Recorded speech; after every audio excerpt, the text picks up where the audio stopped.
ନାହିଁ ନାହିଁ ମୁଁ କାହିଁକି ଆପଣମାନେ ଏମିତି ହେଉଛନ୍ତି ସବୁବେଳେ ମୁଣ୍ଡ ବିକା ପୁଣି ହେଉଛନ୍ତି ବିକଳିଆଙ୍କ ପୁଣି ହେଉଛନ୍ତି। ଆମର ତ ଏବେ 24 ବର୍ଷର ମାନେ ସରକାରର ତଳ ଖାଇଯାଇଛି। ଏବେ ଯେଉଁ ନୂଆ ସରକାର ଆସିଛନ୍ତି ବହୁତ ଭଲ ସରକାର, ମୋହନ ସରକାର ଏବଂ ଆମ ଯୋଗାଣ ମନ୍ତ୍ରୀ ଯିଏ ଅଛନ୍ତି କୃଷ୍ଣଚନ୍ଦ୍ର ପାତ୍ର, ସେ ବହୁତ ବଢ଼ିଆ ଲୋକ। କାହିଁକି ଆପଣମାନେ ସବୁ ଓଡ଼ିଶାର ମାନେ ନୀତି ନିୟମ ସମ୍ମାନକୁ ସବୁ ନେଇକି ଏଇ ସାଧାରଣ ଲୋକଙ୍କ ପାଖରେ ସବୁ ବିକ୍ରି କରୁଛନ୍ତି, ବନ୍ଧା ପକାଉଛନ୍ତି?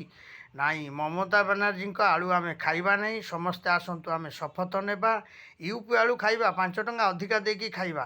ଏଇ ବର୍ଷଠୁ ଆମେ ତାକୁ ସଜାଡ଼ି ଦେବା। ଆମ ଦେଶରେ ଯେଉଁ ରାଜ୍ୟରେ ଦରକାର ସବୁ ମାନେ କୋଲ୍ଡ ଷ୍ଟୋର୍, ତାକୁ ସବୁ ବନେଇବା ଏବଂ ଆମେ ଚାଷରେ ମନ ଲଗେଇବା। ଆଳୁ ଚାଷ, ଟମାଟୋ ଚାଷ, ପିଆଜ ଚାଷ, ଯେଉଁଗୁଡ଼ାକ ନିତ୍ୟ ଆବଶ୍ୟକ ଚାଷ ଗୁଡ଼ାକ କରିବା, କରିକି ଆମ କୋଲ୍ଡ ଷ୍ଟୋରରେ ରଖିବା।